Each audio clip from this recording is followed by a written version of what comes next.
Estamos falando dessa tal latitude 70 na Rússia, e não posso negar, esse assunto sempre me deixava apreensiva.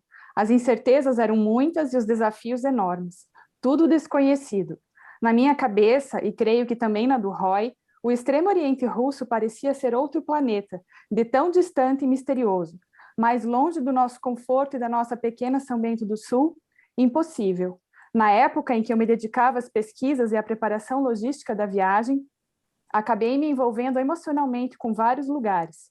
Minha imaginação viajava antes do lobo se lançar na estrada. Quando li o nome do rio Lena pela primeira vez, uma das referências principais para se chegar à cidade de Yakutsk e ao paralelo 70, fui atraída pelo nome e pelo desafio. Apesar de passar por milhares de rios antes de chegar lá, este nome não me saía da cabeça. Naquele dia, ainda que o avistamos, paramos no acostamento e fomos admirá-lo. Nossas expressões eram de euforia. E não é que chegamos até ele? Foram tantos os obstáculos e dificuldades que na hora não tive como conter as lágrimas, que instantaneamente congelaram na minha face. No meio do branco daquele rio congelado, pontinhos minúsculos se movimentavam, carros cruzando-o. Era a primeira prova concreta de que as estradas de inverno existem de verdade. O que parecia distante e impossível, de repente estava à nossa frente. E melhor, ainda estávamos vivos. Sejam bem-vindas e bem-vindos ao podcast As Amigas Geniais. Um espaço para a gente transformar o conceito de amizade e sororidade por meio de literatura, escrita e colagem. Eu sou a Marina Monteiro. E eu sou a Sandra Costa. E no episódio de hoje vamos conversar sobre aventura, coragem, desapego, diversidade, adversidades, minimalismo, literatura e tudo mais que se relaciona com a realização do desejo de conhecer o mundo por terra. A nossa convidada de hoje é a genial Michele Weiss, arquiteta que largou sua vida comum e decidiu não só dar uma volta ao mundo de carro, como 2 voltas ao mundo de carro. Ei, seja bem-vinda! Oi, meninas, obrigada pelo convite, obrigada pela oportunidade, né, de estar participando desse podcast aí tão genial. Bom, para falar um pouquinho da Michele, a gente preparou um textinho aqui, Michele. Então, a Michele é casada com o Roy Rudnick, seu companheiro genial nessa aventura incrível. E a partir da vontade de compartilhar as experiências que viveram entre 2007 e 2009, surgiu o primeiro livro do casal, Mundo por Terra, uma fascinante volta ao mundo de carro. Em 2014, eles encararam uma nova aventura e, dessa vez, fizeram uma viagem de volta ao mundo por um trajeto inusitado, passando por 3 pontos do globo acima da latitude 70 norte. Essa aventura acabou se transformando no segundo livro do casal, Mundo por Terra, onde terminam as estradas. Michele também é mãe da linda Serena. Então, Michele, a gente está muito feliz de receber você aqui hoje e muito curiosa. Nós duas estamos muito curiosos para saber um pouco mais dessas aventuras e para onde elas te levaram. Seja bem-vinda. Bem-vinda. Ai, obrigada, meninas. Essas aventuras foram grandes aventuras, né? A gente já queria começar pedindo para você contar para a gente, assim, a pré-aventura, né? Onde que surgiu essa ideia de dar a volta ao mundo? Com certeza muitas pessoas te perguntam isso, né? Quais que foram esses questionamentos e esses anseios que fizeram você tomar essa decisão? Assim, a ideia de dar a volta ao mundo partiu do Roy mesmo, do meu marido. Nós namorávamos, né, lá em 2005, na verdade em 99, né, ele já fez a primeira expedição dele de moto, que ele foi sozinho para o Ushuaia de moto. Mas eram expedições assim que ele fazia nas férias, né? No final do ano ele tirava lá 30 dias, se ele conseguisse no máximo, e ele realizou essa expedição. E ele gostou tanto que na volta ele já começou a planejar a próxima, né? E aquilo motivou ele para o ano inteiro de trabalho, porque no próximo ano ele ia viajar para o deserto do Atacama, né? Daí no outro ano ele planejou outra aventura, e esse sonho ele foi crescendo. Aí nesse período, quando ele começou, a gente nem namorava. Aí começamos a namorar, fizemos uma expedição juntos pelo deserto do Atacama de carro. É um dos lugares mais lindos que eu já vi na vida. Sim, é um dos meus lugares preferidos também, o deserto do Atacama, assim, é um lugar especial. E esse sonho acabou crescendo, E o Roy falava, ai, vamos dar uma volta ao mundo. A América do Sul começou a ficar pequena, né? Mas, assim, uma volta ao mundo não caberia umas férias de 30 dias, né? Para a gente parecia algo impossível. Como realizar isso, né? Como ficar fora tanto tempo, né? Como isso é impossível, né?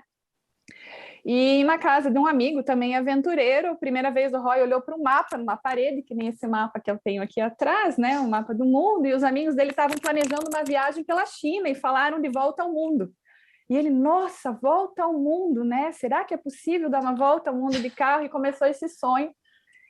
Mas era um sonho assim que ele sempre postergava daqui a para 10 anos, né? A gente falava, daqui a 10 anos a gente vai. Ano que vem, né? Não, continuava sendo sempre 10 anos, nos mantinha longe, né, desse sonho. E até que em 2005 ele conheceu uma pessoa que eu digo que foi um anjo que surgiu na vida dele. Ele teve uma breve conversa, era um cara que ele não conhecia, a história é bem longa, assim, resumindo, né? Mas essa pessoa, assim, deu um chacoalhão nele e falou, olha, você quer dar uma volta ao mundo, mas daqui a 10 anos você nunca vai partir. Se você quer fazer isso, você tem que fazer agora. E naquele momento ele tomou a decisão, veio para minha casa, né? Nós namorávamos ainda na época, eu morava em Curitiba, que eu cursava arquitetura e urbanismo lá em Curitiba. E ele veio lá em casa, bateu na minha porta e jogou a bomba, né, no meu colo. Michele, no início de 2007, eu tô indo dar uma volta ao mundo, você vem comigo? E eu levei aquele susto, né? Porque eu já sabia dessas ideias, mas nunca pensei também que isso ia ser verdade, né? E eu acabei questionando ele, porque pelos meus cálculos faltaria um ano para eu terminar, né, o meu curso de arquitetura e urbanismo. Na época eu tinha 22 anos, né? Eu era super nova. O Roy é 10 anos mais velho do que eu, então ele já estava mais estabilizado na carreira profissional dele, né? E eu estava só iniciando a minha carreira profissional, né? Então, aquele susto de eu largar tudo, né? Partir, como é que eu vou dar notícia para minha família, né? Que eu vou largar tudo, vou para o mundo com meu namorado, né? Aí eu perguntei para ele. Junto com esse largar tudo, tem também largar esse desejo de realizar a própria profissão, né? Que a gente se forma Sim, querendo realizar a profissão, né? sim, são Aí tem que escolhas. abrir A mão, é gente um outro não sonho, né? é um outro sonho, são dois caminhos completamente diferentes, né? E eu questionei, poxa, Roy, será que a gente não pode esperar um ano para eu me formar e daí a gente partir? Aí ele falou, não, eu não vou esperar, não posso esperar. Daí eu falei, então se eu não for, você vai? Eu vou. Aí aquilo me deu um cutucão, assim. Eu falei, não, eu tenho que ir junto, né? Não tem como. E eu acho que se a gente quisesse ficar junto também como companheiros, como casal, eu acho que a gente tinha que partir juntos, né? Porque, né, a grandes chances dele ir, a mudança é muito grande, né? A pessoa é uma mudança muito grande de vida que talvez depois a gente não fosse mais compatíveis, não sei, né? Então, aquele momento eu decidi, não, eu quero ir junto, a gente vai junto, então vamos fazer acontecer juntos, né? Então, foi mais ou menos essa história onde tudo começou, né? Isso foi em 2005, então nós partimos daí em fevereiro de 2007 para a nossa primeira expedição. Mas acabou dando tempo de você se formar ou não? Não, eu tranquei meu último ano, tranquei por 3 anos. Aí em 2010 eu voltei, não foi tão ruim assim, né? O Roy estava certo. Eu acho que talvez se a gente esperasse um ano, nós talvez nunca tivéssemos partido. Teriam aparecido tantas outras oportunidades, talvez, né, para ele como carreira. Eu também talvez teria me formado, teria seguido minha carreira, sei lá, a gente tivesse casado, tido filhos, não sei, né? Poderia acontecer tantas coisas. Talvez um trabalho que se você ficasse muito apegada, né? Os dilemas seriam maiores, talvez, né? Sim. Então, eu fui, em 2010 eu me formei, e daí de 2010 até 2014 eu atuei como arquiteta também. Aí depois larguei tudo de novo para a gente viajar pela segunda vez. E aí, nessa primeira viagem, vocês visitaram 60 países, né? Isso. E aí, qual foi o critério de escolha, assim? Como que foi o planejamento? Eu estou imaginando que a partir desse momento que você topou ir, vocês já começaram a planejar, né? Uma viagem tão grande assim, né? Como que foi isso? Eu digo assim que a primeira viagem foi de pura descoberta, assim, porque na época, né, a internet não era tão avançada como é hoje, né? Então as informações eram bem mais de difícil acesso, né? E assim, a gente falava inglês, mas a gente não pesquisava muito inglês, não se virava muito assim, pesquisar em páginas de outros países, de outras pessoas, né? A gente pesquisava mais aqui no Brasil. A gente achou um casal, que ela é brasileira e ele é inglês, que tinham feito uma viagem de volta ao mundo, como nós estávamos sonhando, né? Mas eram os únicos que a gente sabia que tinham realizado. Então, assim, a gente foi tudo pela intuição, pelo que a gente achava. A gente disse que essa fase de planejamento é uma das melhores partes, porque tudo é possível, né? No mapa, o dedo vai percorrendo, cruza mares, cruza montanhas, tudo é acessível e fácil, né? Mas depois, na prática, a gente vê que não é bem assim, né? A gente foi aprendendo mesmo quase tudo na marra, assim. A gente foi seguindo, né, os nossos sonhos, os lugares que nós queríamos visitar, mas muita coisa mudou, né? O que a gente planejou saindo, o rabisco que a gente fez saindo de casa e o que a gente realizou mudou bastante coisa, porque na estrada a gente foi aprendendo, foi conhecendo outros viajantes, pegando informações, lugares tipo Oriente Médio, países da África como o Sudão, o Congo, que para nós daqui eram impossíveis, né? Não, são países de guerra, eram impossíveis de serem visitados. Nós descobrimos que eram países possíveis de ser visitados. Então, muita coisa foi mudando e foi acontecendo, a gente foi seguindo o nosso caminho conforme ele foi aparecendo, né? E só aí, além de todos os aprendizados de cultura, dessas adversidades que vão se mostrando, conseguimos chegar, não conseguimos chegar, vocês já tiveram uma grande lição, que foi a flexibilidade, né? De mudar de plano, de refazer planos, né? Eu acho que isso é o mais importante numa viagem dessas, né? E planejar é importante, mas eu acho que ser flexível é mais importante ainda, porque vão aparecer muitas adversidades, vão aparecer novas oportunidades, novos caminhos, e você tem que ser flexível para ir sempre se adequando, se adaptando, né? Conforme vão acontecendo as coisas. E é um tempo muito longo, né? As nossas viagens, a primeira foi 2 anos e 10 meses, e a segunda foi 3 anos e 4 meses, né? Nossa. Então, assim, não é uma viagem, é uma mudança de vida mesmo, né? A nossa vida tá lá, é na estrada, a vida que a gente leva aqui, tem que lavar roupa, tem que comer, tem que ir no mercado, né? E além de tudo, ter que planejar, se comunicar. Eu digo, a padaria hoje é aqui, amanhã não é mais lá. Então, todo dia é uma adaptação, um aprendizado constante e uma mudança de vida mesmo, assim, é um estilo de vida bem diferente, e isso é muito legal. Eu acho que só uma viagem longa mesmo proporciona isso, sabe? Porque quando você faz uma viagem curta, você tem muitos vínculos aqui ainda, né? Você vai, mas você sabe que você vai voltar, né? E a gente não, a gente está totalmente desconectado daqui, a nossa vida é lá onde a gente está naquele momento, não tem nenhum vínculo aqui, né? Então, já que você falou disso, eu fiquei curiosa para saber 2 coisas, assim, como é que é, porque ainda mais agora você tem filho, né, tem um bebê, então tem uma coisa que é muito importante para a nossa saúde física e mental, que é a rotina, né, nesse sentido, assim, de horário para dormir, horário para comer e tudo. Então, eu queria saber um pouquinho, assim, como que é a rotina nesse dia a dia viajante, porque não deve ter, eu estou imaginando que não tem rotina, então como é que é viver assim? E também isso que você falou, a gente tem a rotina e a gente tem esses locais de amparo, assim, que é o supermercado, a padaria. Então eu imagino que junto com a falta da rotina, o planejamento é diferente, né? O planejamento da alimentação. Conta um pouquinho para a gente como que é isso, assim, e se isso que eu percebo, Michele, quando a gente viaja muito tempo, depois de uns 20 dias, a gente já está doido para voltar para casa, para a nossa rotina, para nossa cama. Então, como que é lidar com isso? Porque você sabia que ia ser daí 2 anos, né? Que isso ia acontecer. Você não tinha essa volta para casa, né?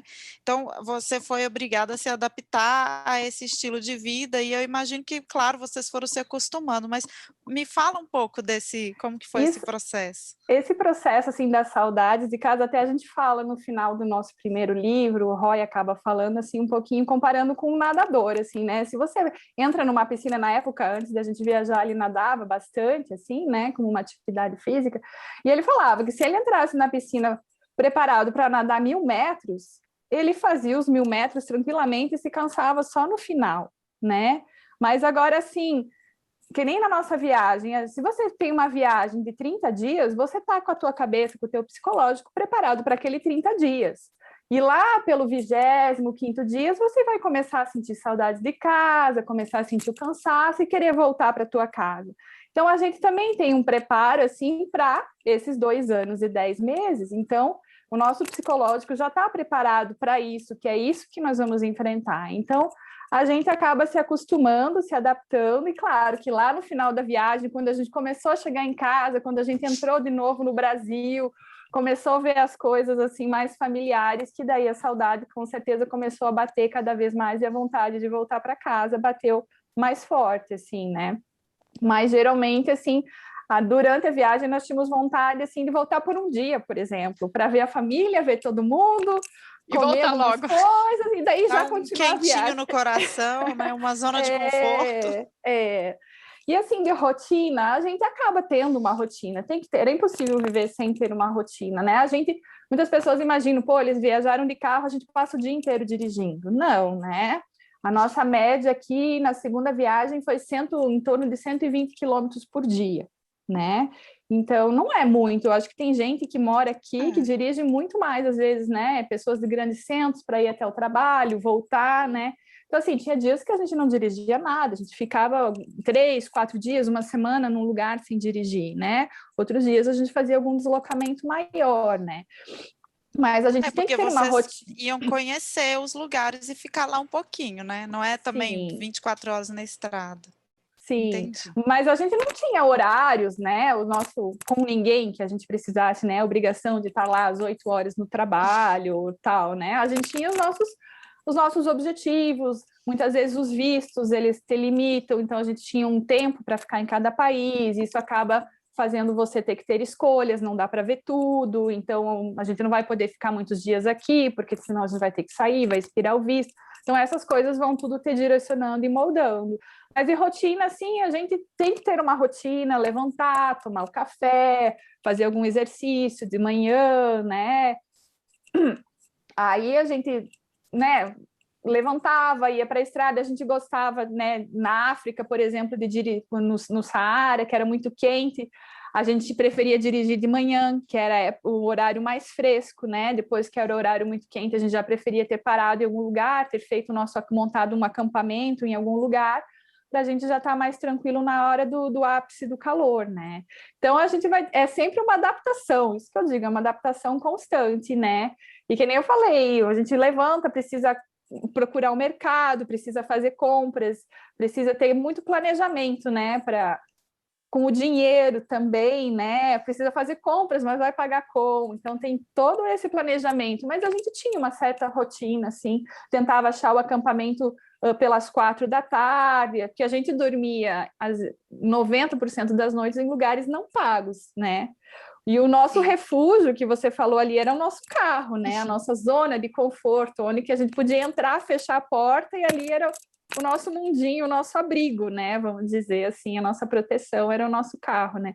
Então a gente tentava, às vezes, né? A gente nunca gostou de dirigir à noite, né? Porque o objetivo é conhecer, é ver, né? Então à noite a gente sempre procurou estar com um acampamento montado, mas acontece, né? Dias que você não encontra um lugar para ficar, que você está até tarde da noite, não sabe onde vai dormir, está dirigindo ainda.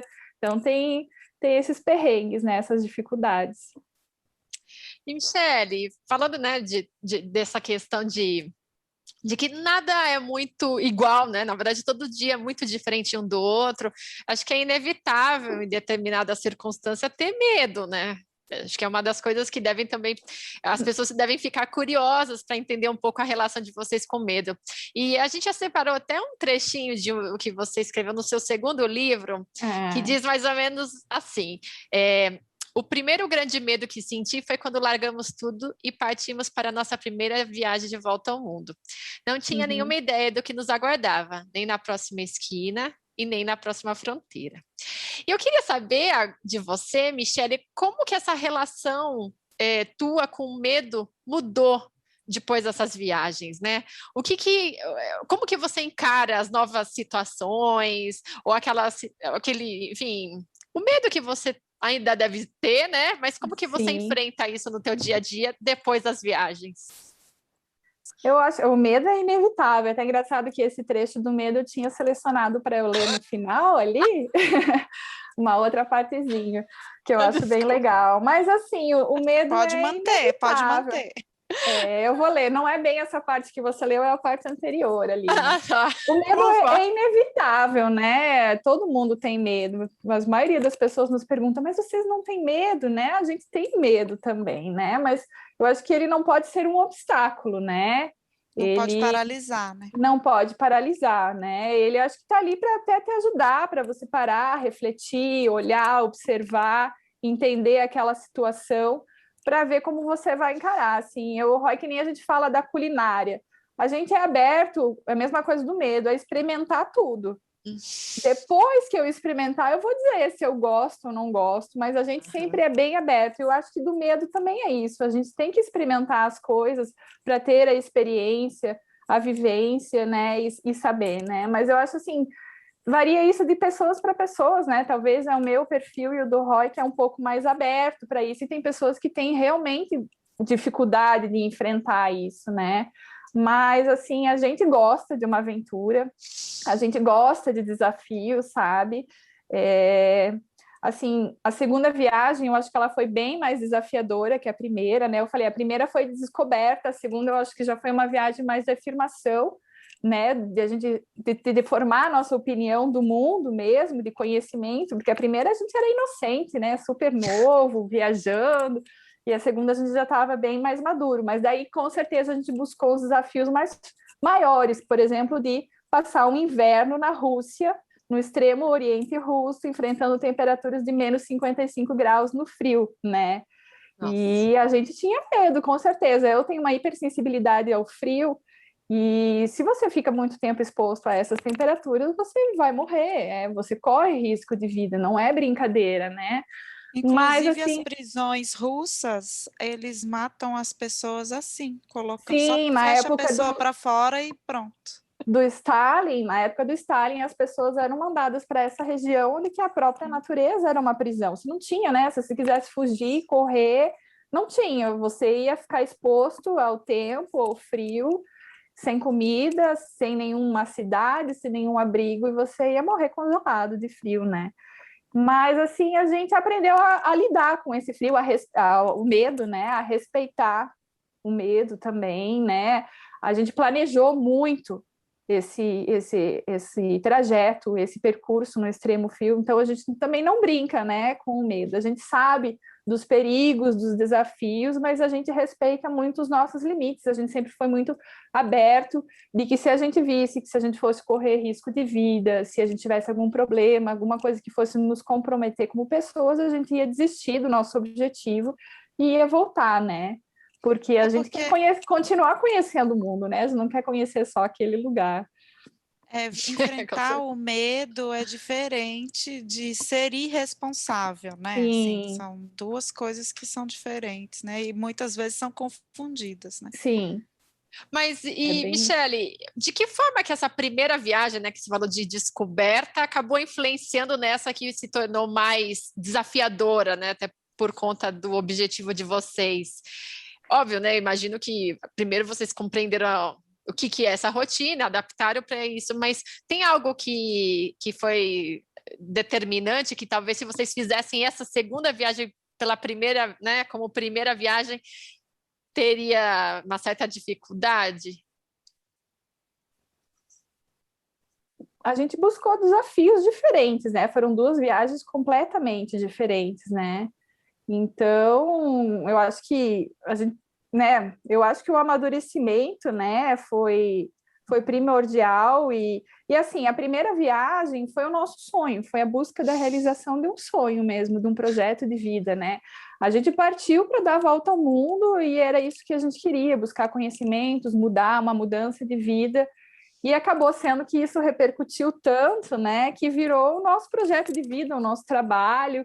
Então, se a gente quisesse continuar trabalhando com isso, a nossa história não poderia parar.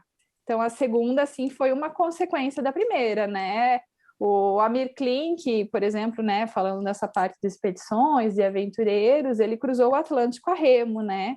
E ele nunca parou, ele foi para a Antártica, construiu o barco dele, acho que ele foi mais de 10 vezes para a Antártica, já fez tantas outras expedições no Ártico, ele nunca parou, né? Então, assim, a gente chegou à conclusão que a nossa história também não poderia parar, né? Então, isso foi um motivador também para a gente continuar na estrada e voltar para a estrada. E a gente gostou tanto dessa vida, né? E é uma vida muito diferente, é uma vida muito simples. Agora que a gente está de volta aqui, a gente vive se questionando, né? Agora com a pandemia ficou um pouco mais difícil de sair. Como a gente complica, né? Como esse mundo, na verdade, está complicado, porque a vida é tão simples, mas está cada vez mais e mais e mais complicado para fazer qualquer coisa, né? Sendo que é tão simples, né? E então isso que a gente queria continuar vivendo na estrada e por isso que a gente foi viajar de novo, né? Essa simplicidade, você diz, é na simplicidade para resolver os problemas, na simplicidade do que a gente precisa para viver mesmo, em Sim, questão de consumo. em Eu tudo é fico... para... Desculpa, Não, pode Maria. falar. É a simplicidade de tudo, que nem você falou, de vida, de bens materiais, do dia a dia, de tudo, assim, né? A vida é simples, a gente precisa comer, fazer as nossas necessidades, ter um abrigo simples, né? Que a gente tinha o nosso carro, que eu digo que apesar de nosso carro ainda a gente dizer, nossa, a gente desapegou de tanta coisa, mas para muitas pessoas que a gente conheceu no caminho, nossa, tudo aquilo que a gente tinha era muito ainda, entendeu? Tem pessoas que não tinham nada, assim, né? E a gente não precisa, toda essa burocracia, sabe? A gente não tem mais tempo porque tem que ficar, sabe, lidando com todas essas coisas e burocracia, sendo que, né, o tempo passa tão rápido e a gente não tem tempo de curtir os nossos amigos, a nossa família, né? Ainda tem que ficar pagando imposto de renda. Sim, O terror da minha vida é o imposto de renda. é bem isso De aí. questão burocrática e medo de fazer errado. E eu ficava assim, será que eu vou ser presa porque eu preenchi errado, sabe? Eu estou trazendo para essa coisa que é assim, Sim, pequena, mas sim, é esse excesso eu estava com outra palavra na cabeça, me faltou, mas de formalidade e sim, de coisas que a gente tem que fazer que tomam o nosso tempo precioso, que a gente isso. poderia estar fazendo o que você fez, né? De conhecer outras culturas, outros lugares, apreciando mais, né? Um Sim, sim, excesso da tecnologia também, eu fico imaginando, que rouba o nosso sim. tempo de uma maneira, né? Que Isso foi o que vocês a gente tiveram sentiu menos. bastante entre a primeira e a segunda viagem, porque a primeira, assim, a gente criou um website na época, mas era para nossa família, assim, né? Bem inocente a gente criou, mas acabou tendo uma repercussão muito grande. Muitas pessoas começaram a nos acompanhar, a gente não esperava isso, nem era o nosso propósito esse, sabe? Mas foi muito legal porque foi uma motivação, porque a gente escrevia um diário de bordo e isso acabava motivando a gente a viajar e a conhecer os lugares, era uma motivação pessoal nossa também ir postar, e o pessoal comentava e interagia, era bem legal. Mas era só isso, né? E na segunda viagem, nossa, aí veio todas essas mídias sociais, e assim foi um choque bem grande para nós dois, assim, nós dois, porque claro, hoje, se você quer sobreviver, a gente tem os nossos livros, né? A gente depende deles para nossa sobrevivência, né? Você tem que estar ali postando, divulgando, né? Mas esse não é o propósito maior nas nossas viagens. O nosso propósito maior é conhecer, vivenciar e depois compartilhar, né? Isso é uma consequência, né? Não é o principal. Mas foi Não é assim transmissão ao vivo também, né, Michele? não, não, não. Sendo que a gente nem tinha celular, até nessa segunda, na primeira viagem a gente não tinha celular algum, e nessa segunda, quando a gente saiu do Brasil, nós despachamos o nosso celular, o Roy tinha um celular da empresa ainda, ele mandou de volta, e a gente não só se conectava assim pela internet e fazia ligação de orelhão ainda, né, aquelas cabines de ligação. E nessa segunda também, a gente tinha um celular que a gente usava como GPS, mas a gente nunca comprava o chip. Então, a gente só falava com a família, com as pessoas aqui, quando a gente achava uma internet e se conectava e conseguia falar com eles. Mas o objetivo sempre é que a gente se sentir longe mesmo, né? Viver o momento, aquele lugar, e não estar o tempo todo conectado aqui, né? Com o que estava acontecendo aqui, né?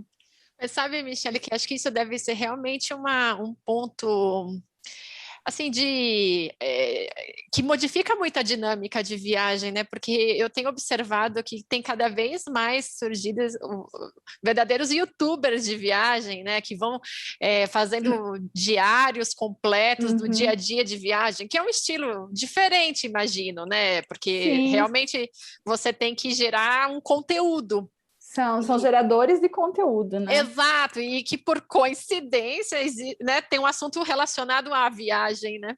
Então, acho que muda bastante mesmo a motivação, eu imagino, né? Deve ser também um dilema aí, né? Assim, as nossas viagens, né? Tanto assim, várias pessoas perguntam se a gente trabalhava, né? A gente sempre viajou com todas as nossas economias, porque o objetivo era viajar, conhecer, vivenciar, né? A gente sem falava na primeira, né? Sem compromisso. Se o dinheiro acabasse, aí a gente ia ter que ver se a gente arranjava um emprego em algum lugar para se manter. Coisa. Sim, daí faz qualquer coisa para na ficar, estrada. Né? Para continuar na estrada, né? Então a gente assim, na primeira viagem foram todas as nossas economias e nós voltamos e começamos a vida do zero, né? E quando a gente voltou também foi uma escolha bem difícil, se eu voltava a trabalhar como arquiteto e o Roy como administrador e marketing, né, que era o campo que ele trabalhava, ou se a gente compartilhava tudo isso e a gente acabou optando por escrever o livro, né? Eu acabei trabalhando como arquiteta também paralelamente, mas a gente optou por escrever o livro e ser autores independentes, né? Que também era um caminho bem difícil, desconhecido para nós nunca tínhamos escrito um livro, nada, e a gente não sabia se ia dar certo, né? Eu até anotei uma frase aqui que a gente tem, que é do Benjamin Franklin, né? Que ou escreves algo que vale a pena ler, ou você faz algo acerca do qual vale a pena escrever, né? E a gente tinha feito algo que valesse a pena escrever, né? A história que a gente tinha vivido valia muito a pena ser contada e escrita, né?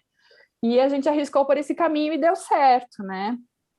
Mas, assim, a gente trabalhou depois da viagem, foram mais 2 anos escrevendo livro em casa, né? Porque o objetivo sempre foi, quando a gente partiu para a segunda viagem, a gente já sonhava de novo escrever o segundo livro, mas a gente nunca escreveu o livro em viagem. A gente voltou em final de 2017 e foram mais 2 anos e meio em casa, escrevendo o livro até a gente lançar ele no ano passado, né? Porque assim a gente na segunda viagem também a gente foi com o objetivo de filmar, né, documentar não só por fotos, mas também por vídeos. E o objetivo até era ir postando durante a viagem vídeos.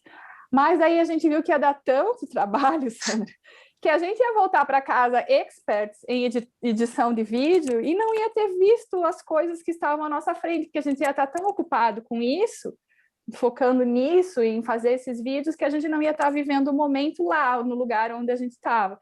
Então, as nossas escolhas sempre foram viver o momento, viver a viagem, voltar e depois compartilhar toda essa bagagem, todo esse conhecimento, né? Que é uma grande dificuldade da humanidade agora, é viver o momento, né? Presente. Michele, então, você estava contando para a gente, né? Está contando para a gente sobre o que você estava fazendo, o que vocês fizeram, né? Depois de viajar, e contou que vocês tiveram essa ideia de escrever depois, né, o livro. E eu queria saber sobre o seu processo criativo. Quando que vocês tiveram essa ideia, né? Você já falou um pouquinho, mas só para a gente pegar assim o fio todo, né, o pensamento todo. Quando vocês tiveram essa ideia de compartilhar, se já foi logo a ideia de um livro, se também você falou que não era a proposta vocês escreverem ou editarem vídeos e tudo enquanto viajavam. Mas durante a viagem, se você tinha esse impulso, se você anotava alguma coisa, se fez tipo o seu diário pessoal mesmo, das suas memórias, né? E como que é esse processo de elaborar esse livro, como que foi, né, de elaborar esse livro, organizar os materiais, escolher o que ia para o livro, que eu imagino que existe muito mais do que o que está só no livro, né? A gente partiu, não era o objetivo escrever um livro, né? Foi durante a primeira viagem que a gente começou a conversar. Nossa, seria legal se a gente pudesse tornar essa história. Quando a gente viu a repercussão das pessoas nos acompanhando, curiosas, cheias de perguntas, a gente já viu que seria muito legal escrever um livro, né? O Roy, nas viagens anteriores dele, ele também tinha feito alguns textos, alguns diários, né? Na nossa viagem que a gente fez junto para o Atacamas, eu também fiz um pequeno diário, um caderno de anotações, né, manuais, e a gente achava muito legal, sendo que toda a viagem eu fazia anotações diárias, dos gastos, dos nomes, anotações pessoais, porque é muita informação, né, meninas? E assim, outras línguas, né? Então, lembrar disso de tudo é uma enxurrada mesmo de informação, e você, quando passa um ano, você começa a pensar, você vê que você começa a esquecer, né? Assim, a gente tem a vantagem de ser em dois, né? Então, um ajuda o outro a lembrar. A primeira viagem ainda, eu lembro que a gente tinha esses gravadores MP3, eu acho que era, e nós gravamos, todos os dias nós gravávamos. Enquanto a gente dirigia, a gente gravava contando o que tinha acontecido no dia anterior. Só que assim a gente acabou nunca usando para a escrita do primeiro livro, porque eram horas e mais horas. Tinha dias que não aconteceu muita coisa, sei lá, eram 15 minutos, né, falando. Mas tinha dias que acho que a gente ficou mais de uma hora contando ali, gravando o que tinha acontecido, né? Então, assim, a gente acabou se baseando mais nos nossos diários manuais mesmo. E dá como para eu fazer falei, um podcast só com essas gravações. É sim, verdade. um dia desses nós temos que ir lá resgatar todas essas deve ser gravações estão muito lá. divertido. Deve ter um tesouro ali. Sim, sim. E assim, a gente acabou postando diários de bordo, né? A cada 15, 20 dias a gente postava o que tinha acontecido no nosso site, né? O que tinha acontecido nesses últimos dias. Então, isso também foi uma outra forma de registro, né? Durante a viagem. E as fotos também acabam ajudando bastante, né? A memória, a lembrar dos lugares, né? Então, quando a gente voltou, o que a gente se baseou assim para escrever o livro foi nas perguntas que as pessoas nos faziam, né? Vocês tinham medo, né? Como é que vocês faziam para cruzar as fronteiras? Como é que vocês mandavam o carro de um continente para outro, né? Como é que era o relacionamento de vocês dois, 24 horas por dia, todos os dias, né? Então, eu tô aqui me segurando para não perguntar isso tudo, porque eu sei que assim, o que melhor que a gente faz é ler o livro mesmo. Sim, porque senão você vai repetir isso a vida inteira. Olha, e assim, a gente fez tipo uma espinha de peixe, que a gente chamou, e foi colocando todas essas perguntas, né, curiosidades que as pessoas iam nos perguntando. E assim, o primeiro livro, ele acabou seguindo mais ou menos o itinerário, mas assim, por exemplo, paradas policiais, sei lá, como que a gente fazia com a polícia e tal. A gente pensou, aonde que esse assunto mais se encaixaria? Na África tem muita corrupção, né? Os policiais nos param, tentam tirar o nosso dinheiro, inventam vários problemas ali, querendo nos subornar, né? A questão da propina. Então, lá na África, quando a gente chegava lá em tal país, quando em Camarões, por exemplo, que a gente em 500 metros nós fomos parados 3 vezes, todos os guardas tentando nos extorquir, a gente abordava esse assunto. E o legal de escrever o livro depois de voltar para casa é que, assim, em viagem você pode escrever só até aquele momento, né? E quando você tem uma visão de toda a viagem, você consegue fazer comparações. Então, a gente conseguia comparar um país com o outro, uma experiência com a outra, sabe? Então, isso foi muito legal. E assim, a gente acabou moldando esse nosso primeiro livro, né? Enriquece mais a história, né, na hora de contar, com Sim, certeza. sim, Nossa, né? Fazer massa. essas comparações de culturas, de pessoas, né? De experiências mesmo. O primeiro livro, o Roy acabou escrevendo assim em primeira pessoa, e a minha participação foi mais em um capítulo. Aí também que eu acabei falando mais do lado mulher, né? Como é que era para mim como mulher viajar o mundo, principalmente porque a gente cruzou vários países do Oriente Médio, o Irã, o Paquistão, a Síria, que na época era possível, Jordânia, Egito, todos os países ali muçulmanos do Oriente Médio. Então foi uma experiência bem diferente. E daí eu acabei abordando um pouquinho mais, assim, nesse capítulo, né, que eu chamei de Uma Mulher no Mundo, né, e acabei falando também das condições, né, de algumas mulheres na Índia, né, que a gente sabe, condições sociais que bem diferentes das nossas, sabe? Então eu acabei abordando mais essa parte, assim, no meu capítulo, né. E daí no segundo livro, a gente acabou também seguindo um pouquinho mais, mas eu acabei participando aí mais, porque a gente tem duas visões do mesmo acontecimento, né? Então, às vezes, eu trouxe a minha visão, o Roy trouxe a visão dele, ou alguns assuntos mesmo eu acabei abordando como a minha pessoa, né? Contando um pouquinho mais disso, falei um pouco da culinária, como que era a nossa alimentação, como a gente ia nos mercados, né? Eu acabo trazendo esses assuntos, daí a gente acaba dividindo um pouquinho mais o livro, assim, com um pouco de mim e um pouco do Roy, sabe? Michele, até você abordou. Desculpa, Marina. Rapidinho, você falou da viagem de ser mulher, né?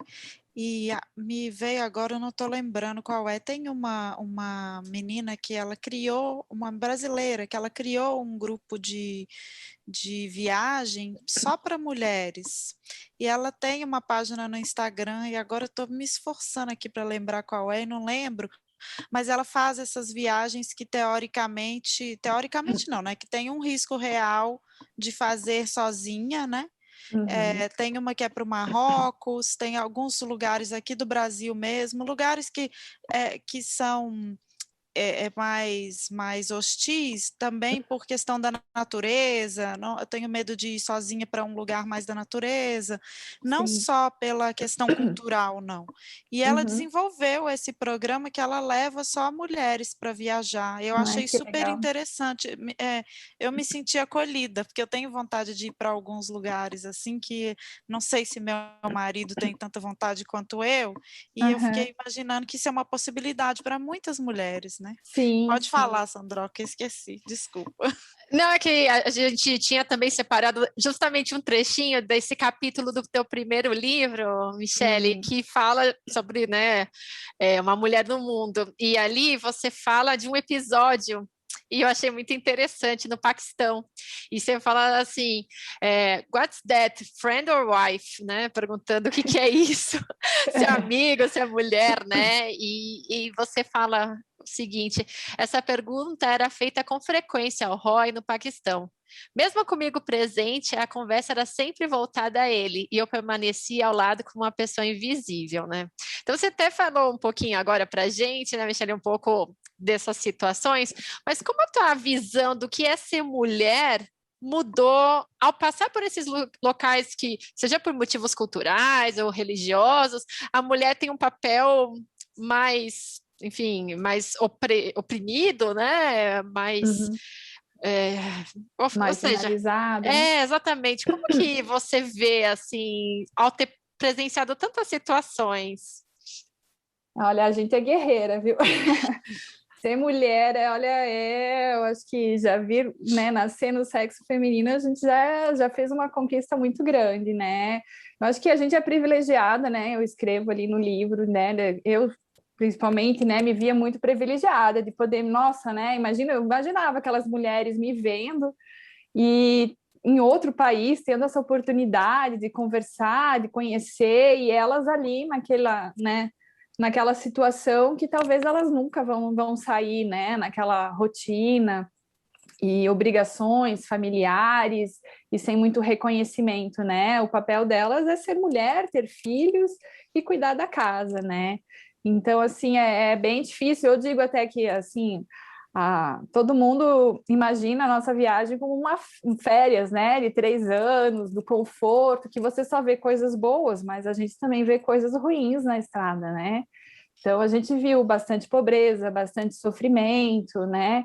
Então, eu acho que, assim, os valores, mas eu acho que não só como mulher, eu acho que o Roy também, né? Os nossos valores mudam muito, as nossas prioridades, eu acho que mudam muito, né? No dia a dia, assim, né?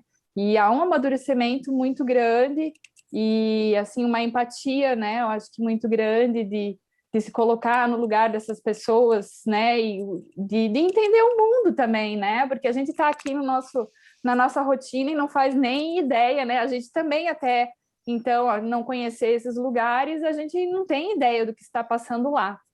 Apesar de que está todo mundo, né? Para a gente era impossível visitar o Irã, e assim, todo mundo nos perguntava, mas as pessoas estão lá, como nós, tentando sobreviver, trabalhando, batalhando, né, para construir a família, trabalho, conquistar a casa delas, né? Então, assim, é similar também, né? Eles também estão lá batalhando da forma deles, né? E então, assim, a gente tem um amadurecimento muito grande, né? E, claro, às vezes a gente vê essas coisas que a gente não queria ver, mas faz parte. E então a gente tem uma conexão, né? Hoje em dia, quando a gente, sei lá, quando eu era mais nova, antes de viajar, a gente escutava na mídia alguma coisa sobre esses lugares. Você escutava, mas não dava muita bola. Hoje a gente tem uma conexão muito grande, né, com todos esses lugares por onde a gente passou, uma empatia muito grande de entender as pessoas, os povos, né? E assim, a mulher, eu acho que sem ela o mundo não existiria, né? Que nem eu falei, a gente é guerreira. Elas, na Índia, elas estavam construindo estradas com as mãos, carregando piche, picando brita manualmente, assim. Então são umas condições assim bem precárias, né?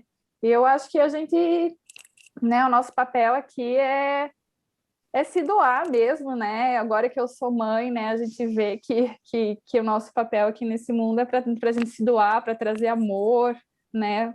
Para tentar fazer um mundo melhor, né? Sabe que você falou desses lugares de estar em lugares inóspitos, né, e também hostis, assim, igual você falou do Irã, que as pessoas, no final das contas, as pessoas também estão lá tentando construir suas vidas, né? É universal isso, né? Sempre Uhum. que eu penso em algum lugar que eu vou ter que ir, até aqui no Brasil, né, por alguma questão da vida, destino mesmo, vou viajar, vou conhecer, vou passar por algum lugar, e eu falo assim, nossa, mas será que tem jeito de ir para esse lugar? O meu pai sempre fala uma coisa que para mim virou um ensinamento, assim, se tem gente vivendo lá, então eu também posso viver, sabe? Se Uhum. tem gente se tem ser humano nesse lugar, então eu também posso estar, eu também posso me adaptar. E isso é uma coisa tão simples, mas ao mesmo tempo tão grande, né? Porque no final das contas, né? Se tem qualquer lugar do mundo, se tem gente, também posso estar. Chegamos até a Lua já, né? Assim, Sim. nós todos, a humanidade já desbravou tantos lugares e é, os dilemas são universais, né? O ser humano é igual e tem as mesmas necessidades no mundo Sim. todo, né? Isso a gente percebeu bastante, assim. Claro, né, que também entra um choque, assim, por exemplo, nessa segunda viagem nós visitamos o Afeganistão, um pedacinho que era possível, que a gente descobriu que era seguro, que era possível de visitar, e parece, assim, que a gente voltou lá 80 anos, assim, no passado, sabe? Porque eles vivem numa vida, assim, bem rudimentar, sabe? E, mas a cultura deles é uma cultura, assim, intocada, é apaixonante, assim, é um dos poucos lugares, assim, é considerado um dos lugares mais isolados ainda do mundo, politicamente, geograficamente, esse povo está praticamente meio que intocado ali ainda, né? Não sei por quanto tempo, né? Só que é um povo sofrido, assim, né? A gente vê a beleza da cultura, mas é um povo bem sofrido, E né? Eles as moram nas... mulheres oprimidas, né, também. Sim, Nossa, sim. muito, né? Eles moram lá acima dos 3.000 metros de altitude, nas montanhas, vivem só da criação de cabras, de animais, da plantação de trigo. Então, elas estão nessa vida árdua ali do dia a dia, de tirar leite das vacas, de fazer as comidas, de produzir, né? E de cuidar dos afazeres da casa, naquele meio hostil, inóspito, que no inverno deve fazer menos 40 graus, né? E eles vivem nessas barracas, tendas, yurts, que eles chamam, né? Que são só cobertas por tecidos e que no meio tem um fogão a lenha, que é o que garante a sobrevivência deles no inverno, né? E então, assim, e eles nos pediam, né? Ah, se você não tem remédio, tinha um senhor que nos pediu um óculos, então eles vivem em condições, assim, bem precárias, né? Então é bem contraditório, assim, porque por um lado, ali foi um dos lugares, assim, que eles não fazem ideia do que é o WhatsApp, não faziam ideia da onde que é o Brasil, não faziam ideia nenhuma, assim, de nada. Eles viviam naquele, sei lá, era o mundo deles, né? E a gente se questionava bastante, assim, porque, por mim, é um pouco egoísta, mas eu gostaria que eles continuassem intocados, assim, sabe?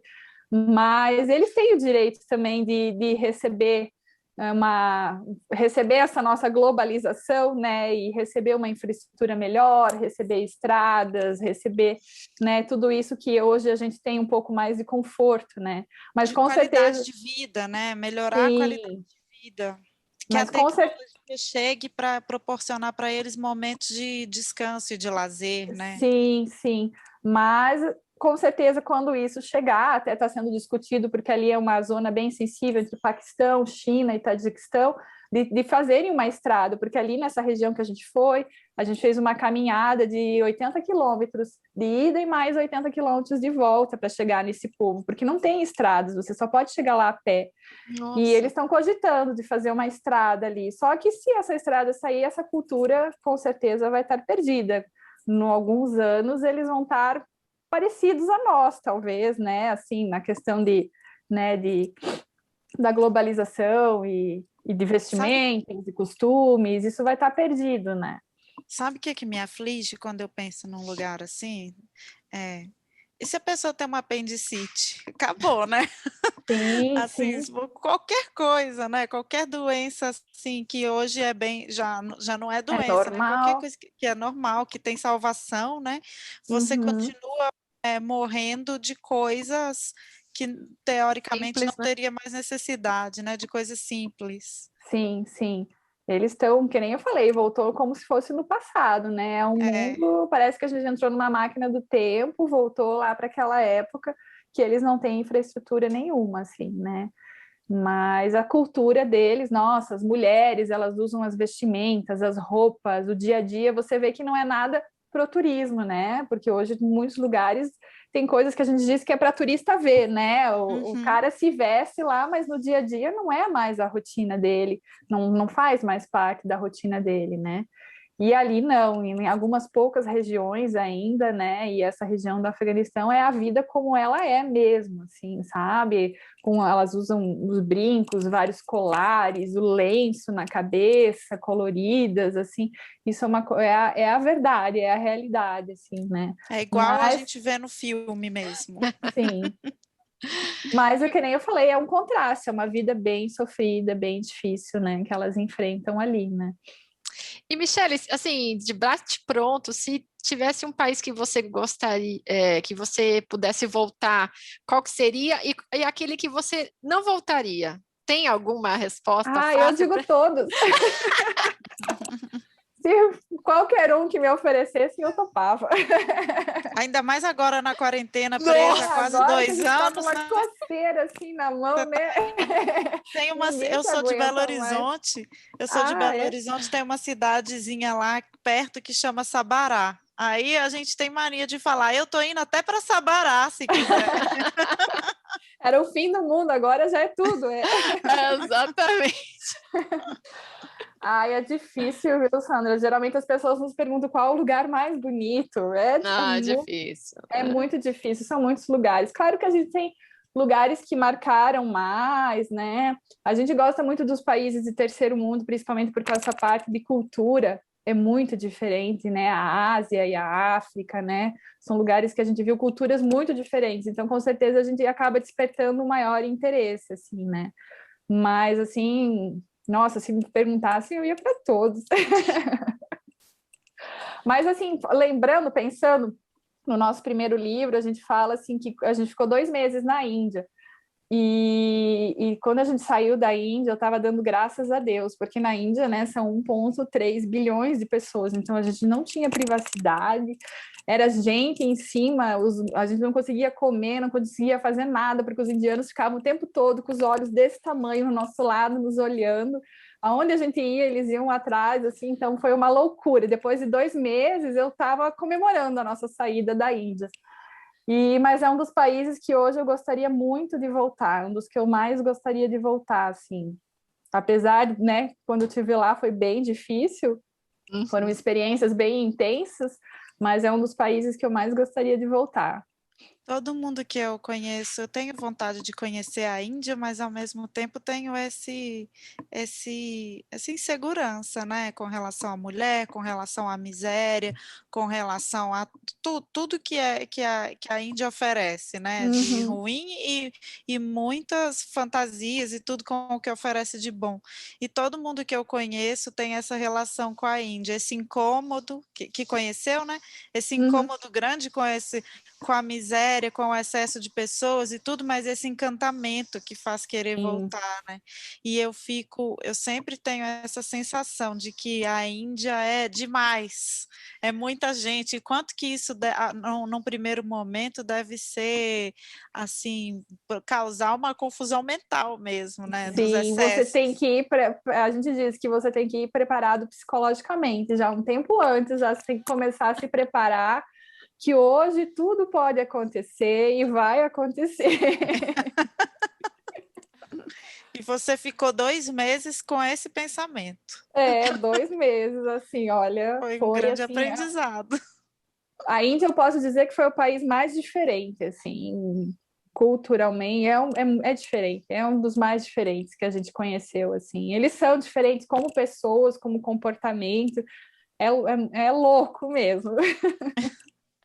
E quando você vai escrever, né? Como é que é você passar para as palavras, né? Como que foi o seu processo de passar para as palavras uma paisagem, algum sentimento, alguma delicadeza, coisas que você observou da cultura, né? Para você, como foi esse processo?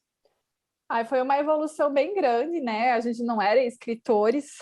Eu nunca fui muito boa lá na época da escola de português, eu nunca gostei, eu era mais da matemática, da ciência, eu nunca fui muito fã do português, né? De repente tinha que escrever, né? Os nossos diários, os nossos Uhum. livros. Então, já quando a gente começou a escrever os primeiros diários de bordo, antes mesmo do livro, né? Eu sempre fui muito de observar as coisas, né? Os detalhes. Não sei se pela parte da arquitetura também teve alguma influência, sabe? E eu acho que eu acabei passando isso um pouquinho para o Roy também, né?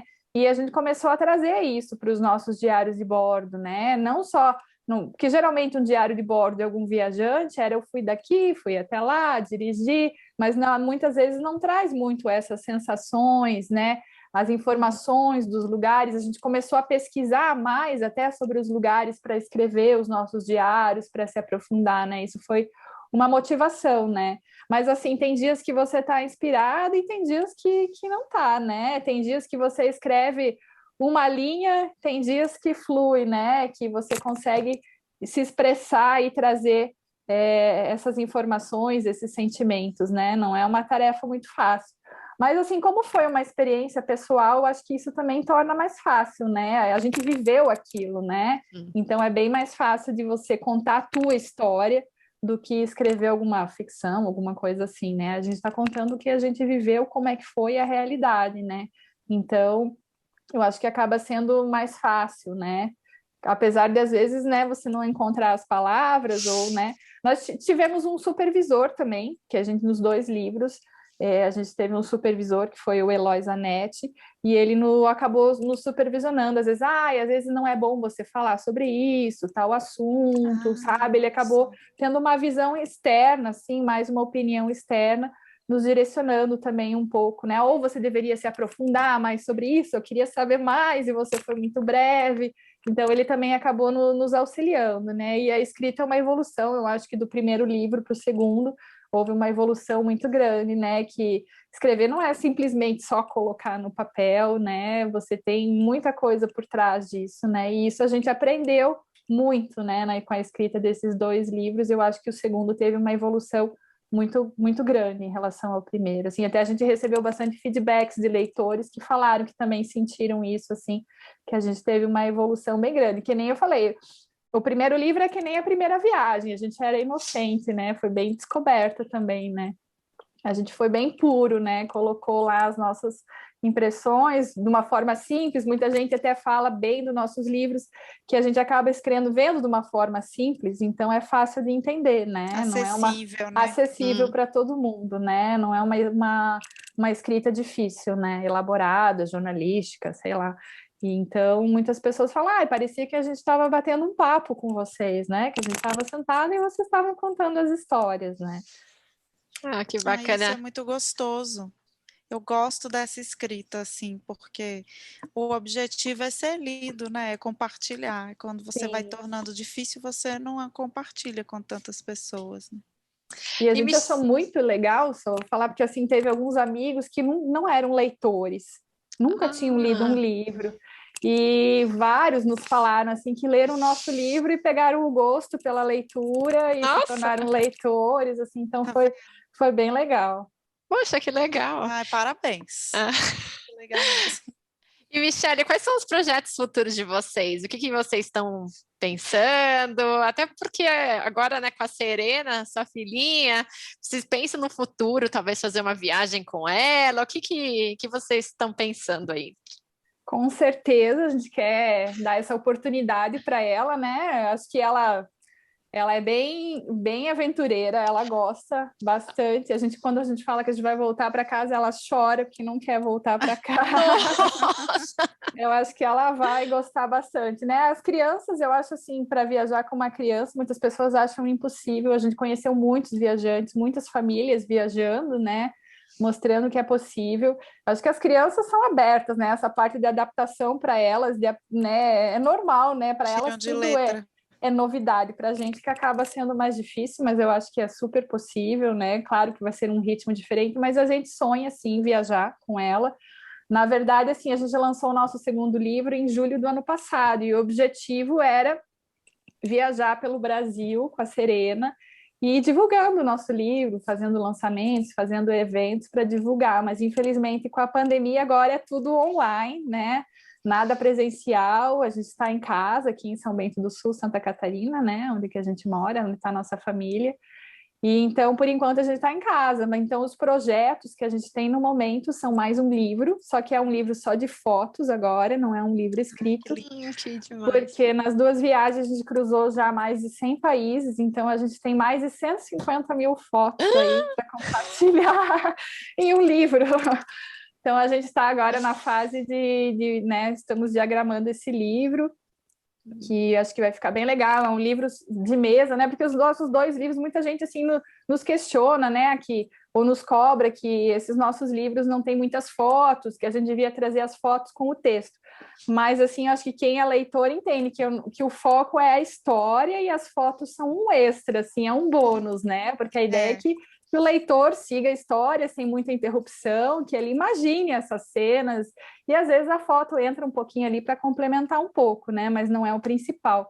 E agora a gente quer fazer um livrão de mesa mesmo, né? Que eles chamam esse Coffee Table Book, e só de fotos grandes, só com uma legenda, quase, né, nada de texto, para a pessoa mesmo agora ver a foto mesmo, né? Matar então, a curiosidade. Esse livro é para sair agora. Matarem a curiosidade. Sim, em julho, agosto, tomara que esteja pronto, que até com a Serena agora as coisas têm um ritmo bem mais lento, né? Porque eu sou mãe também, mãe, dona de casa, então as coisas vão fluindo bem mais lento, porque eu que estou diagramando esse livro. E um outro projeto, até agora a gente divulgou essa semana, que é para sair um documentário também, né? Os vídeos a gente fez dessa segunda viagem, e os vídeos estão lá, né? Estavam lá guardados no HD todo esse tempo, mas agora a gente está tornando isso realidade, e acho que para o ano que vem vai sair algum documentário aí sobre a segunda viagem. Nossa, maravilha. Quanta coisa boa, né, para vir. Sim, muito bom. Sim, a gente está ansioso, bastante trabalho, né? Mas isso é muito legal. É bom que a gente viaja de novo quando a gente trabalha com todo esse material, a gente vive a viagem de novo. Para selecionar, eu passei pelas 150 mil fotos. Não. Aí tinha fotos que eu nem lembrava mais, e nossa, coceira, né, na mão de voltar para todos esses lugares. Ai, olha, eu tô aqui, eu queria estar lá tantas vezes, né? Ou se cobrando, porque a gente não tirou mais fotos.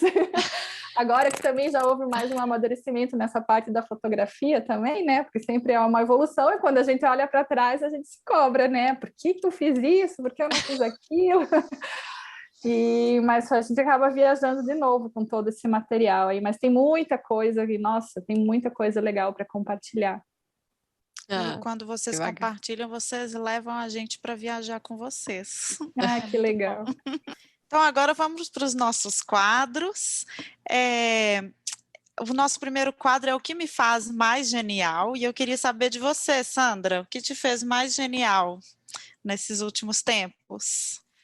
Bom, Marina, eu fiquei nos últimos, 15 dias aqui em Campinas visitando os meus pais, e para mim foi muito bom, né? Tal como a sua Sabará, né? A viagem desse momento é visitar Campinas, e foi muito bom dar uma saída de casa, ficar perto dos meus pais, é muito bom esse contato, então para mim me fez muito bem. Então, para mim, o que me fez genial esse tempo foi essa paradinha aqui em Campinas. Respiro. Respiro. E você, Michele? Recentemente, vocês querem saber? Não, pode qualquer coisa da vida. Algo que você fez que te ajuda a ser melhor, mais genial. Eu tinha pensado que foi essa decisão de dar a volta ao mundo. Nossa, tem coisa mais genial. Ter trancado minha faculdade e ter partido com meu namorado para dar a volta ao mundo. Eu acho que foi a sensação que mudou minha vida completamente.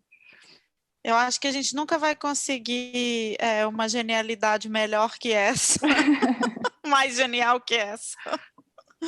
Bom, a minha genialidade do momento, eu fiquei pensando aqui, né, no espírito aventureiro, e assim, eu vejo que o que melhora a minha genialidade é realmente a natureza. Eu preciso desse contato, né? E agora na pandemia tem me feito ficar bem distante da natureza, morando em São Paulo e tudo mais, né?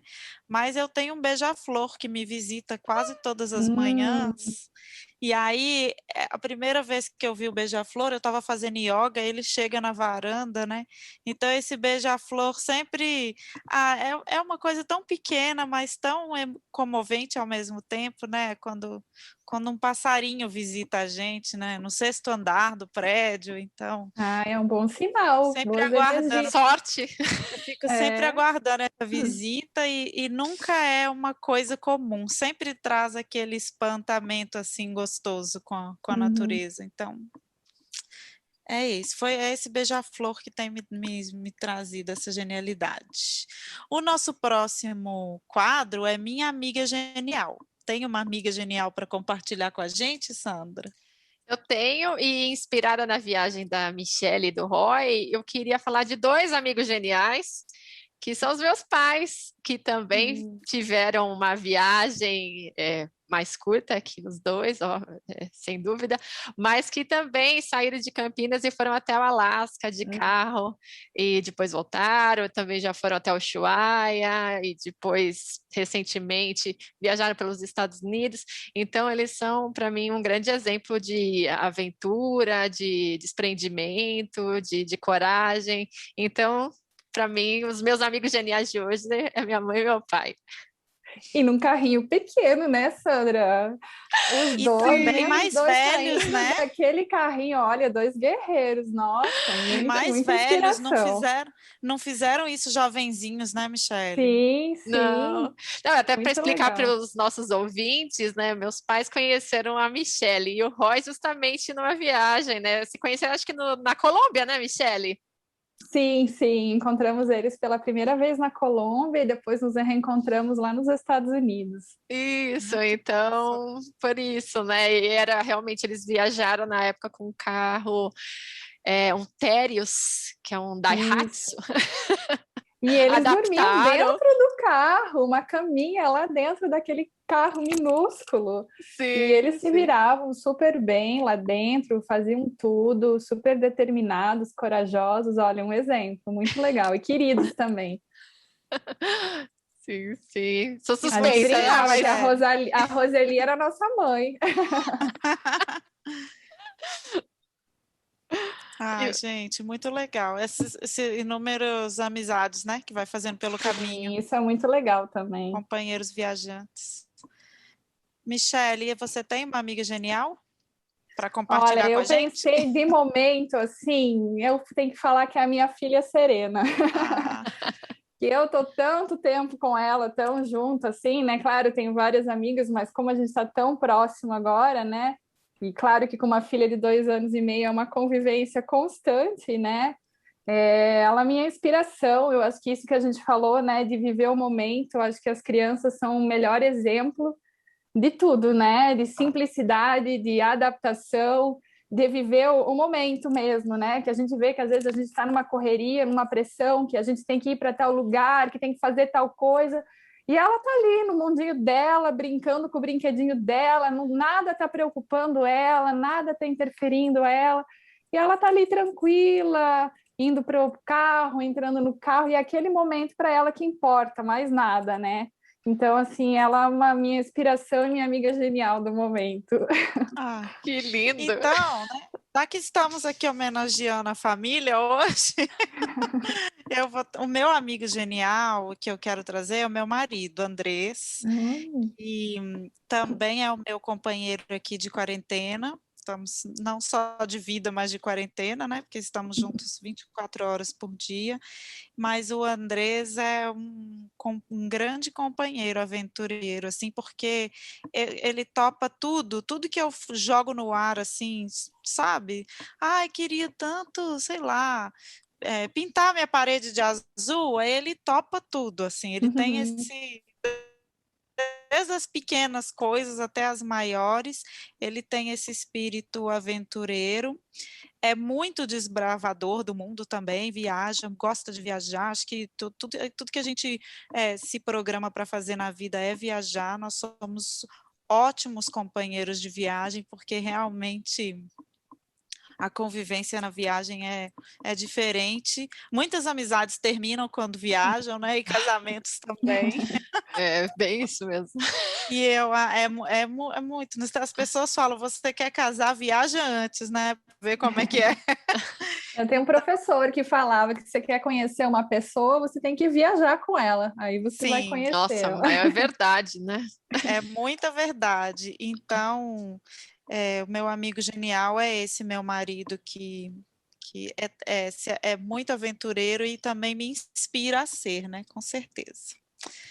E o nosso próximo quadro é a genialidade de Jerico, que é assim uma ideia que você pensou que fosse genial, mas não se revelou tão genial assim. Alguma na sua vida, Sandra?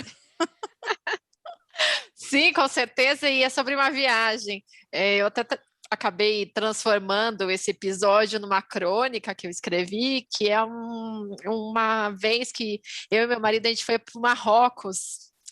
E na época a gente resolveu, assim, teve uma série de contratempos na viagem inteira, mas uma das coisas que a gente decidiu foi dormir uma noite, né, fazer uma viagem até o deserto do Saara, então dormir nas tendas. Só que a genialidade de Jerico é que a gente não fez nenhuma pesquisa a respeito disso, a gente não viu nenhum review no TripAdvisor, enfim, só procurou no Google, contratou em primeira empresa e foi.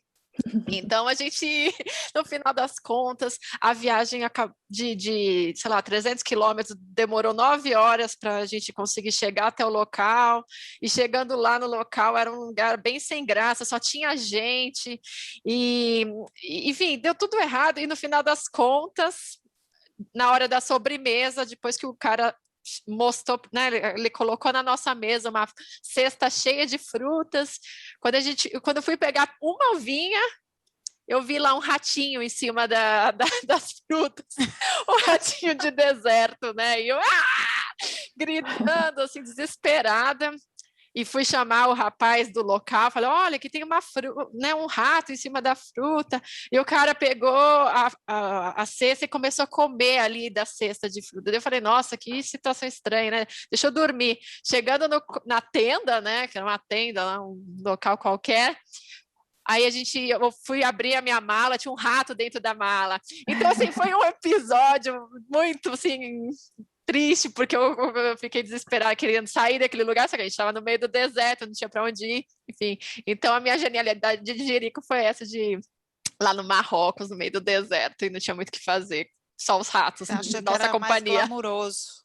Total glamouroso, né? O céu estrelado, noites. 1001 noites. Estava bem desinformada mesmo. Bem por fora. E você, Michele? Eu também lembrei de uma passagem da nossa viagem, que nós estávamos no Afeganistão, que eu falei desse trajeto, que nós fizemos uma caminhada de 80 quilômetros de ida e 80 quilômetros de volta. Então, nós deixamos o nosso carro na última cidadezinha e partimos a pé. Contratamos 2 burrinhos de carga, aí o dono do burrinho veio junto, que foi o nosso guia, mas ele não falava inglês, nada, né? A gente só se comunicava por mímica. E fomos, né, caminhar nas montanhas lá, que nós queríamos conhecer esse povo quirguiz, que é um dos povos mais isolados do mundo. E antes de arrumar as coisas, nós não decidimos deixar os passaportes no carro. Porque a gente pensou, nós estamos indo para o lugar mais isolado do mundo, no meio das montanhas, por que que nós vamos levar nossos passaportes, né? Vai molhar, vai cair no rio, vai sujar, sei lá, vamos perder lá no meio das montanhas. Deixa no carro aqui, quietinho, bonitinho, né? Mas daí, quando a gente não se ligou, depois de 5 dias de caminhada, nós chegamos numa parada policial militar. E nessa cidadezinha, já durante todo o trajeto do Afeganistão, nós tivemos que ter muitas autorizações. E lá na última cidadezinha, a gente foi pedir autorização e o comandante lá do postinho falou que a gente não precisava dessa autorização. Ele era um ex-talibã que se entregou para o governo e ganhou esse posto militar, só que ele não sabia escrever. Então, como ele não sabia escrever a tal da cartinha, ele falou para nós que a gente não precisava dessa cartinha, dessa autorização. E a gente chegou nessa parada militar lá no meio do nada, e ali é uma zona sensível, que fica entre o Paquistão, Tajiquistão, Afeganistão e China, né?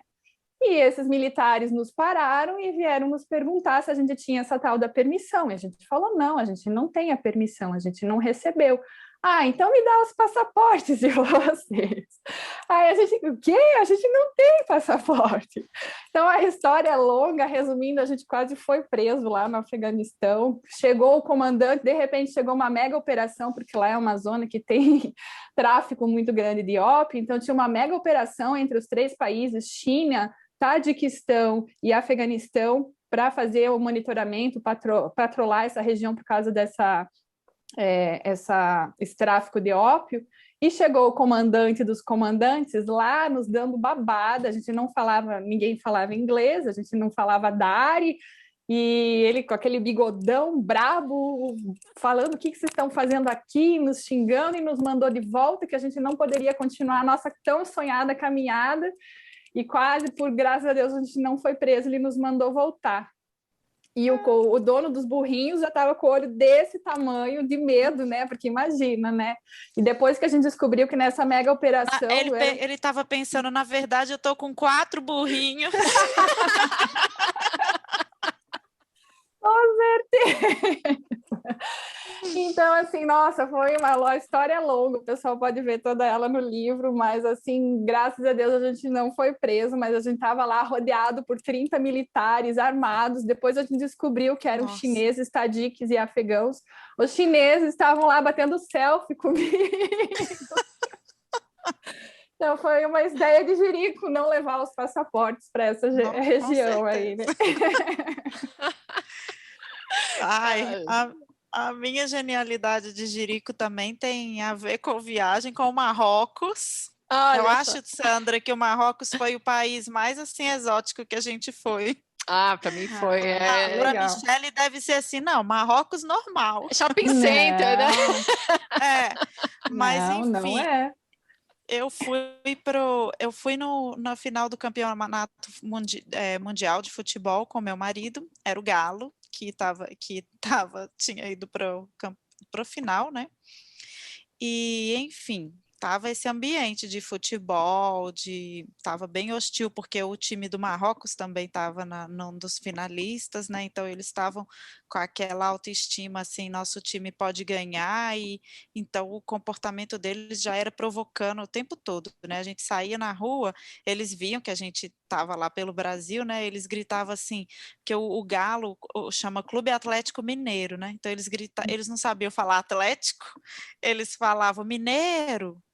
e oferecia Viagra para o meu marido, ofereceram para me comprar, trocar por camelo, todas essas lendas realmente aconteceram com a gente, né?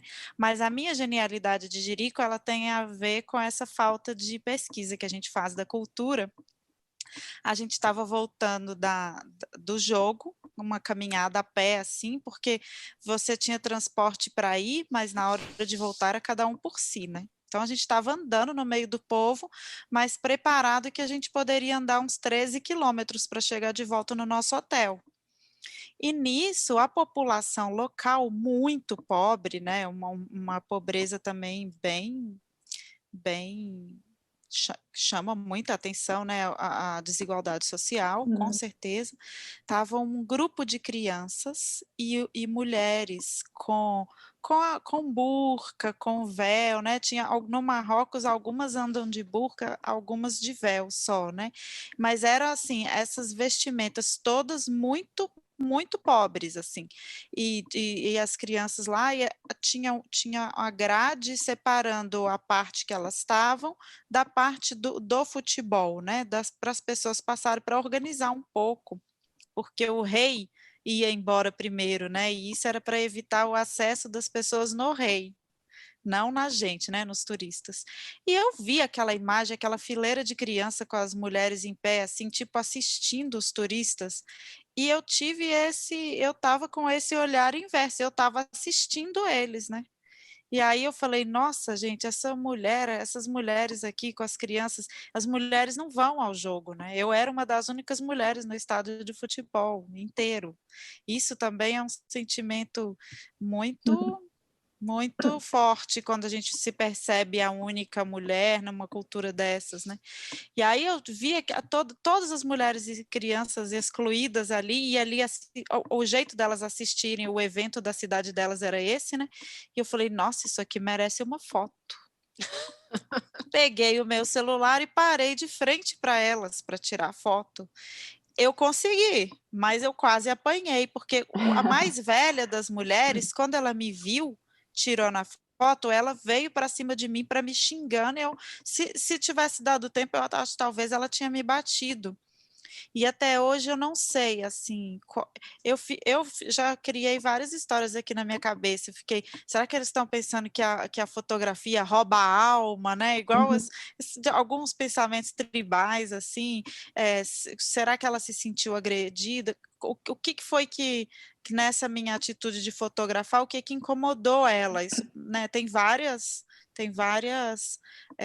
suposições, né? Eu não sei o que foi, mas eu hoje, né, mais amadurecida com essa história, eu percebo que no mínimo foi uma falta de respeito, né? Você tirar uma foto de um grupo de pessoas, sendo, inclusive que tinha crianças e que não pediu autorização, né? Assim, então eu considero uma genialidade de Jerico, essa nossa mania de sair fotografando tudo sem pedir, né? E o nosso último quadro é a dica genial. Tem uma dica para gente, Sandra? A dica de hoje é sobre um livro, é um livro bem gostosinho assim de ler, que chama Nós, o nome do autor é David Nichols, e é sobre uma viagem de carro. É um protagonista que está com bem mal no casamento, assim, resolve fazer uma viagem de carro com o filho e essa esposa, né, que está pedindo o divórcio, para ver se consegue reatar os laços da família. Então, eles viajam por alguns países europeus e é interessante que a esposa trabalha no museu. Então, o foco da viagem é visitar alguns museus. Então, eles vão citando em cada uma das paradas museus e obras em que estão nesses museus. Então, de certa forma, é legal para quem gosta de viagem da Europa e de arte, fazer meio que esse percurso com a história. Assim. Então, a minha dica é essa, Nós, David Nichols. E a sua, Michele?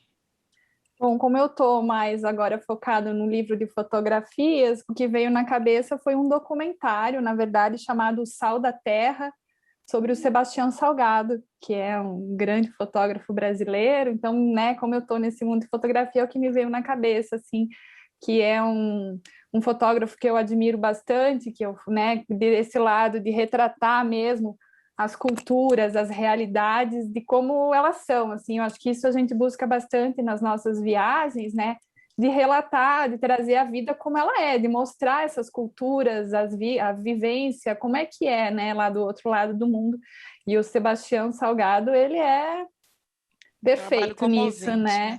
E esse é um documentário que, na verdade, conta um pouquinho da vida dele, né? E traz, assim, é muito legal. Um documentário feito pelo filho dele e por um outro documentarista francês, assim, é muito legal, O Sal da Terra.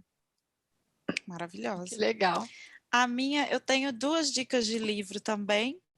Uma é o Into the Wild, Na Natureza Selvagem, que é do Jon Krakauer, que ele conta a história de um menino que decidiu romper, né, com todos os seus laços da vida e morar no Alasca, né, ir a pé, né, desde a Califórnia até o Alasca. É uma história famosa porque virou um filme, dirigido pelo Sean Penn, que é sensacional. O ator principal também foi muito bom, então tanto o livro quanto o filme são ótimos, muito bonitos, só que o livro conta outras histórias de pessoas que tentaram, compara a história desse menino com outras pessoas, e vai contando outras histórias de pessoas que tentaram ser nômades e viver sozinhas, assim, na natureza, então não é só a história esqueci o nome dele, acho que ele se chamava Christian, porque eu tô com Alexander Supertramp, que é o nome apelido, que ele, né? o apelido que ele se deu, né? Isso. E o outro é a Maçai Branca, que é um livro da Corinne Hoffman, também virou filme e conta uma história, acho que é de uma sueca, se não me engano agora, já li faz tempo, que está passeando na África e se apaixona por um índio da tribo Maasai e se casa com ele. E aí ela sai da vida dela europeia para viver numa tribo na África. E é uma história muito interessante, nada de glamour, nem romântica, sem dar spoiler, mas é muito, muito bonita, assim, muito interessante. Muito legal. Então, é isso. Michele, você pode ler para a gente um trechinho para a gente terminar? Posso. Eu tinha selecionado aquele do medo. Eu não sei, Vai depois que você falou de um outro, tem um outro de fotografia, só se eu mudo. Dá tempo de eu mudar ou não? Claro, com certeza.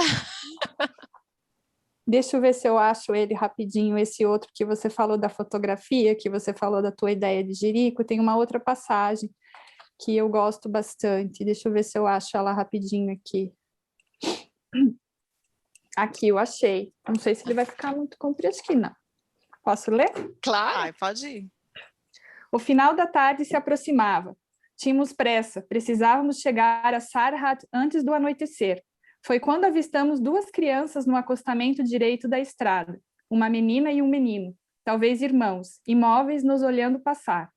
Não resistimos àquela composição bucólica e profundamente humana. A luz estava perfeita. Paramos para fotografá-los. Eles nem se mexeram.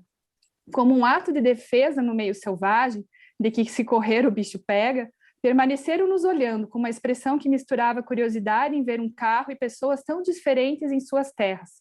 O medo do desconhecido fazia com que o menino mal levantasse a cabeça, tamanha sua apreensão. Abri a janela e, sem dizer uma palavra, coloquei a câmera a disparar. Nossa parada não durou nem 1 minuto, o suficiente para garantir algumas fotos e não perdermos tempo. Alguns metros adiante, me dei conta do quão egoísta havia sido. A imagem daquela menina me olhando com seu olhar penetrante à espera de um singelo gesto meu permanecia na minha mente. Com o zoom da lente, não via apenas o seu olhar, via sua alma. A alma de uma menina pura, inocente e ingênua, sem maldade alguma. Eu não tinha o direito de invadir a sua vida, a sua privacidade daquela forma. Aquelas crianças provavelmente tiveram uma sensação parecida com a que nós tivemos quando fomos roubados na Colômbia. Quando me dei conta disso, não me contive e me pus a chorar. É isso. Demais, demais. Poxa, é como se a gente estivesse com você ali. Uhum. Poxa, Ela Michelle. continua essa narração ali, depois vocês continuam a ler. Ah, com certeza, com certeza. Eu tenho minha edição lá em casa, Michelle. Ainda não comecei a ler, Que legal. mas eu tenho o livro de vocês. Estou ainda mais animada para lê-lo. Eu Que legal, que legal. Maior animação aqui, viajar um pouquinho nessa quarentena. E É uma Michelle, forma de viajar sem sair de casa, né? A Sim. leitura. Com certeza. E, Michelle, como que o pessoal pode encontrar vocês nas redes sociais? Como pode comprar o livro também? Enfim, faz aí a sua propaganda. Bom, o nome do nosso projeto é Mundo por Terra, né? Então, se pesquisar lá no Google Mundo por Terra, vai nos achar. Nós temos o nosso website, que é mundoporterra.com.br, mas tem o Instagram, @Mundo por Terra, temos o Facebook, Twitter, Pinterest, né? Todo o YouTube. YouTube a gente posta bem poucos vídeos, mas tem alguns vídeos lá também. Então, se o pessoal procurar por Mundo por Terra, né? Ele vai nos achar. E no nosso site tem a nossa lojinha online, que é loja.mundoporterra.com.br, onde a gente vende os nossos 2 livros. Também a gente tem boné, camiseta, alguns posters com fotografia, né? A gente tem o livro também na versão digital para todas as plataformas. O nosso primeiro livro ele foi traduzido para o inglês, então a gente tem ele na versão português e inglês também, né? Que legal. E então é nesses lugares. O livro também está em várias livrarias do Brasil, sabe? Então também dá para comprar em outros lugares, né? Que Maravilha. bacana, Michelle. Foi Poxa, muito bom. obrigada. Muito obrigada. Eu que agradeço, meninas, pelo convite. Foi muito legal o projeto de vocês aqui. Sucesso. Obrigada, Michelle. E antes de finalizar, eu e a Sandra, né, a gente gostaria de convidar nossos ouvintes, milhares de ouvintes, para participar do nosso clube de leitura As Amigas Geniais. A gente realiza 2 eventos por mês, o clube de leitura de mulheres escritoras, que é sempre na primeira semana do mês, e o clube de leitura de graphic novels, de histórias em quadrinhos, que é sempre na terceira semana do mês. Os nossos eventos estão sempre abertos no Simpla, e aí para acessar é só olhar o nosso link na bio das Amigas Geniais no Instagram e se inscrever.